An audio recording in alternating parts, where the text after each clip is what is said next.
یو خدایات ساتي چې دنیا کې بس موږ دا ژوند دا چې به مسؤلیت هم نه یو د قشان به مصیبت هم نه. سورة عنکبوت، سورة بقرة، سورة احزاب، دو قرآن کریم متعدد سورتونه موږ باندې دا आवाज کوي چې ګوره امتحان در باندې خامخا راځي.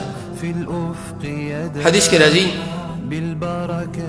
المحدث الكبير امام محمد ناصر الدين الباني رحمه الله الصحيح کې دا حدیث راوړی دی.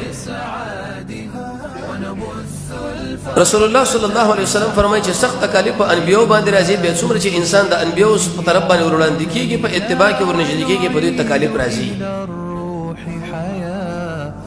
تر دې پورې کچر دی انسان دی اوچت منصب والی دی حیثیت والی بچی وی صحتی او دا په دې امتحاناتو دې تکالیفو کې واقع شو. د دې په دا مقصد نه چې دا سړی د رب العالمین سره نعوذ بالله من ذلک په دشمنی کې واقع دی.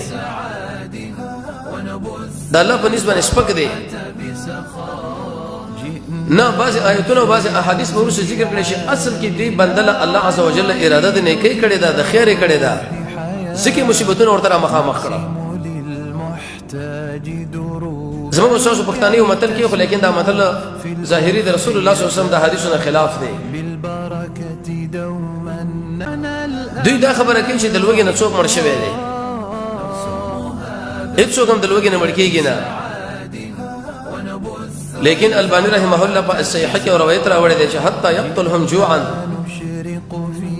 په دې انبیاء علیهم السلام کې د شي انسانانو او د شي انبیاء علیهم السلام تیر شوي دي چې الله عز وجل د لوګي د وجنه په هغوی امتحان راوستو. نتیجه دا چې استمر شو اتلس کاله تقریبا ایوب علیه السلام په دې بستر باندې پروت و. په زکریا علیه السلام باندې امتحان راغی د ارکیدو.